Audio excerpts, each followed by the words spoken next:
People often ask me what separates a professional Magic the Gathering player from your average player. Well, we're about to watch a game that shows you just that.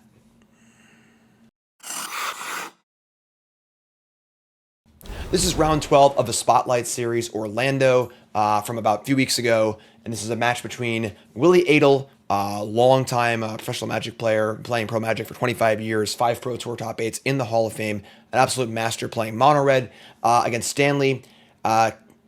We'll just say Stanley. I'm not going to try to pronounce the last name. Sorry, Stanley. And playing Is a Cauldron, the current best deck in the format. And this game is a master class in a player playing to their outs. Willy Edel falls behind in this game, and it looks kind of hopeless. I'm not going to spoil if he wins or loses or whatever, but he plays to an unbelievable spot to give himself a chance to win in a game that I think very few players would have had a chance to win, period, in the entire room. It's a masterclass. It's a must-watch, and we're going to watch it right now while I break it down for you. Make sure you like, comment, subscribe, support the content as always. Let's dive right in. All right, here we are. So we got game 2, Willy Edel, Hall of Famer, down a game against Stanley here playing Is It Cauldron. Willy's playing mono red. And game 1, Stanley had an absolutely insane draw and crushed. And Willy Edel, of course, Hall of Famer.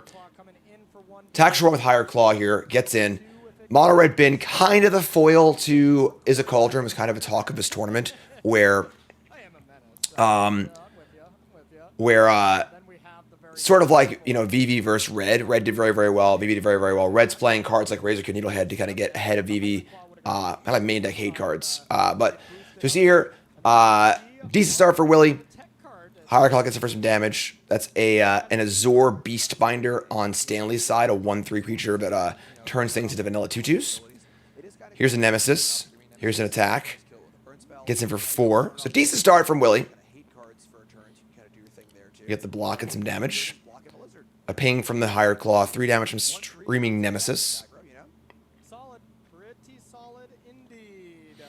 Willy also, I believe, mulligan this game too. As you can see here, is a little light on cards. Only 3 cards in hand. Beastbinder attacks and makes the Nemesis into a 2/2 vanilla creature. One of the few ways for Izzet to like reliably kill a Screaming Nemesis, because now it can be killed without any damage triggers. Unable to scream the other way to do that. But Stanley's gonna say go here. Pop back over to Willy. Stanley repping some sort of interaction, noting Nemesis is still a 2/2 until Stanley's next turn. And there it is. So Broadside Barrage takes out Nemesis. Normally this would be a disaster, right? 5 damage going to something. But it's only a 2/2 with no abilities. So kills the Nemesis. The 1/3 can block the Higher Claw. And things off to a great start for Stanley, who's still at 14 life. Is doing the looting thing. And discards a VV. That's right, VV into the bin. So 1 damage from Higher Claw. And gonna see an Abrade take out the Rat. And 2 damage from Higher Claw additional. So not like a terrible spot for Willy, given that Stanley's at 11. But only 1 threat in play and VV in the graveyard is like pretty problematic. Now Stanley looking for a Cauldron and a creature to get the whole VV thing going.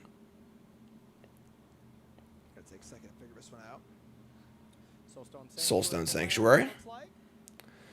So, this is a match where Willy starts to fall behind. And this is a match where you see absolute Hall of Fame, world-class play from a player who is behind and knows what needs to be done to win a game when you're behind. So here's Soul Cauldron for Stanley.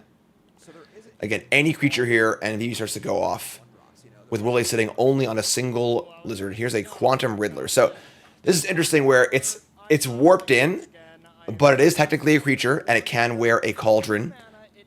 So Cauldron going to exile VV, put a counter on the Riddler, which has 5 power, and is also drawing cards.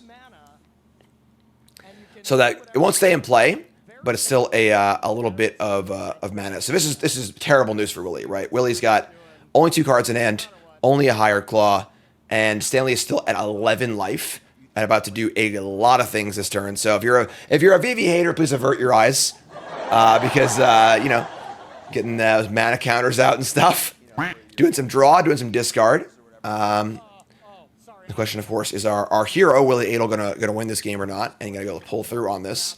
We see into the Flood Maw on the Lizard, putting Willy Edel down to 4 lands, 3 cards, and nothing in play against the player who has VV Cauldron, a Riddler, which is going to go to the Warp Zone, a bunch of mana, Soulstone Sanctuary, cards in hand.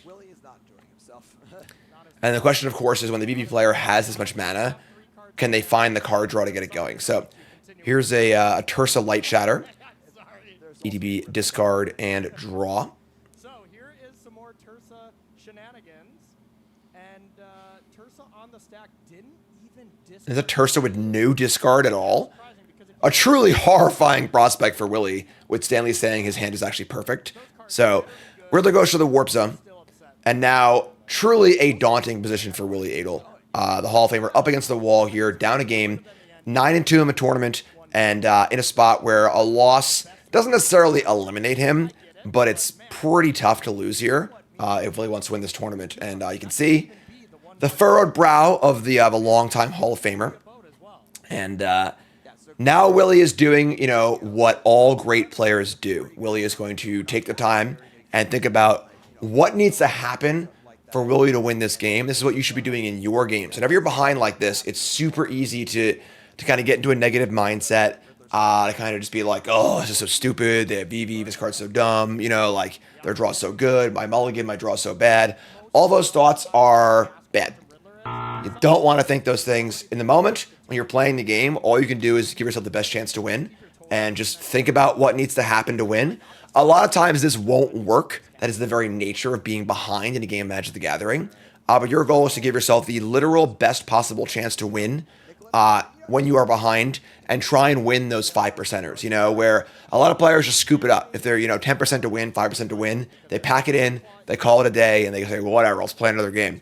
Hall of Famers like Willie, like Reed Duke, like the best players in the world are notorious at being able to do this and scrapping out those wins where people shouldn't normally win.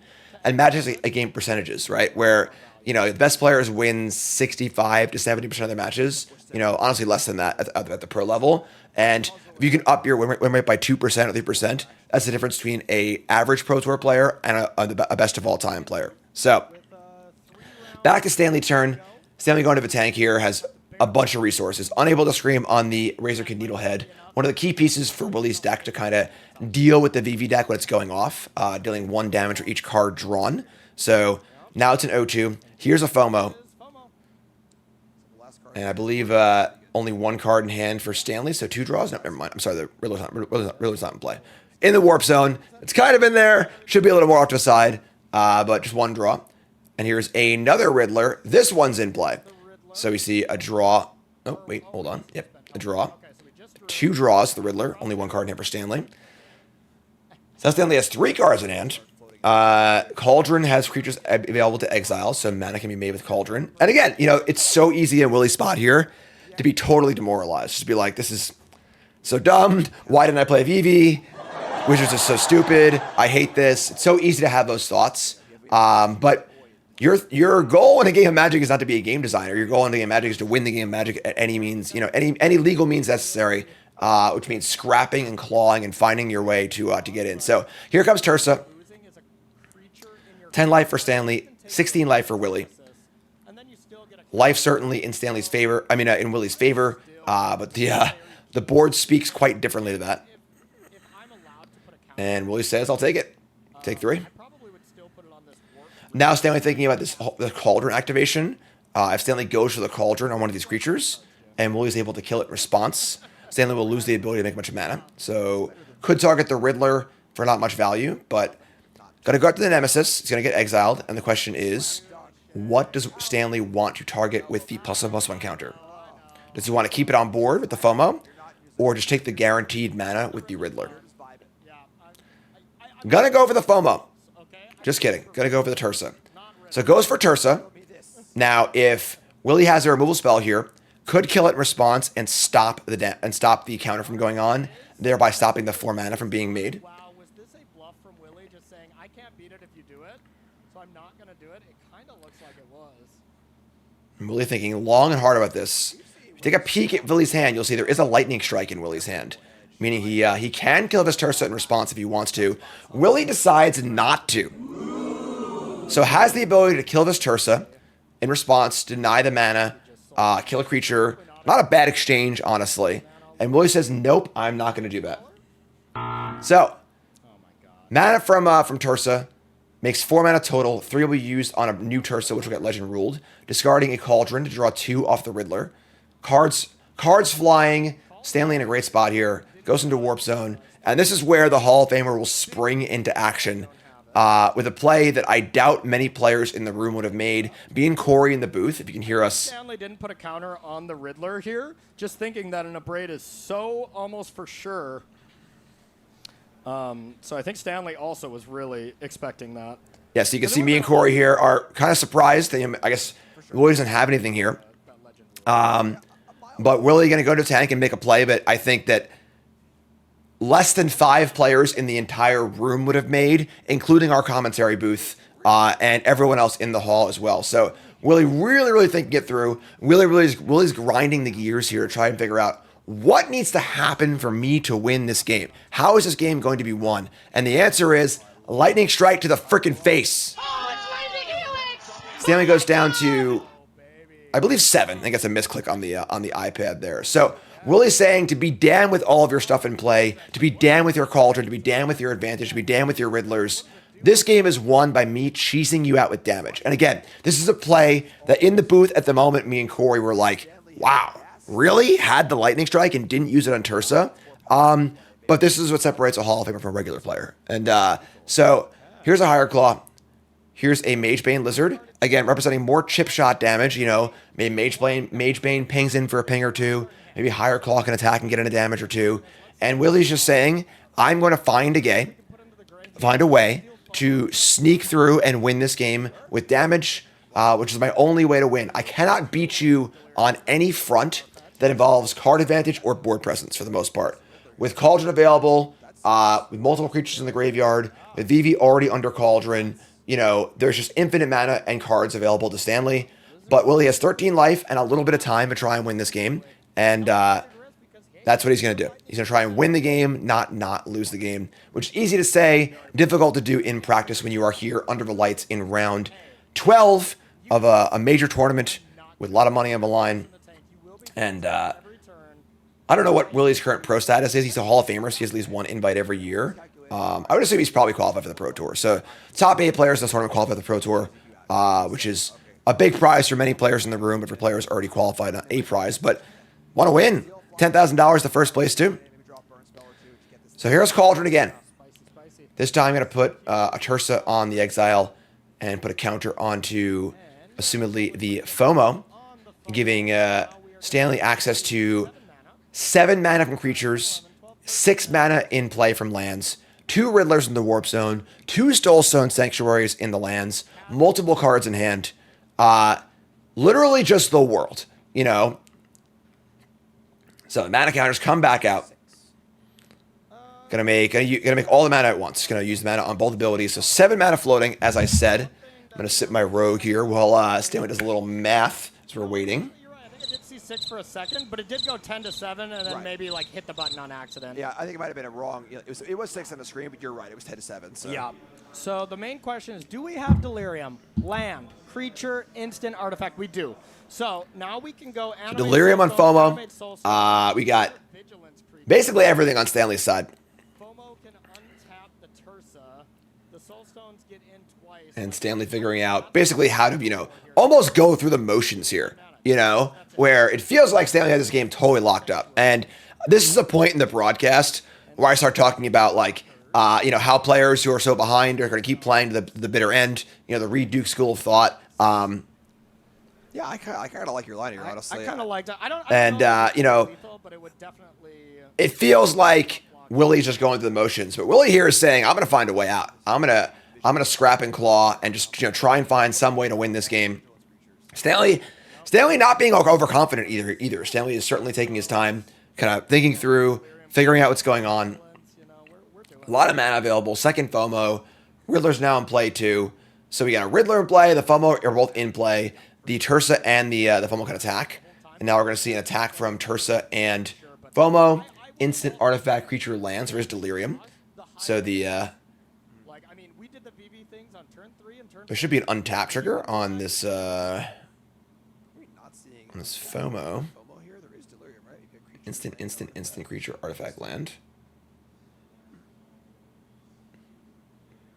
Yeah, I don't know why there's no untap here, but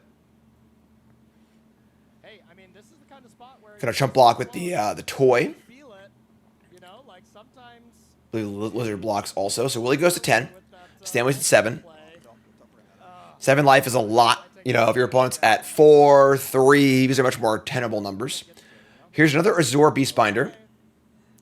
And you're going to pass the turn over to Willie. So Willie has to find some way to get this done. Needs to do 7 damage in 1 turn. Draws for turn. steal the flyer, attack with the higher You see a claw, little wry smile from Willie here. to the face if that's the thing, and you get 2 draws at it. That all sounds right to me. And you So see Stanley shaking we his see head. here Vengeful Possession. This is a threaten with a loot. So this is a threaten where it steals a creature, and you discard a card and draw a card. So Willie's going to steal the Quantum Riddler, discarding a single card from hand, now has a Riddler in play, and gets to draw 2.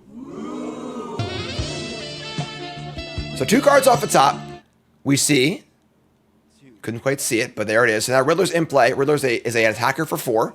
So Mage Bane Lizard in play, Higher Claw in play. Not good. 2 cards for Willie, trying to pull together the win. Tiniest bit short here. Oh no.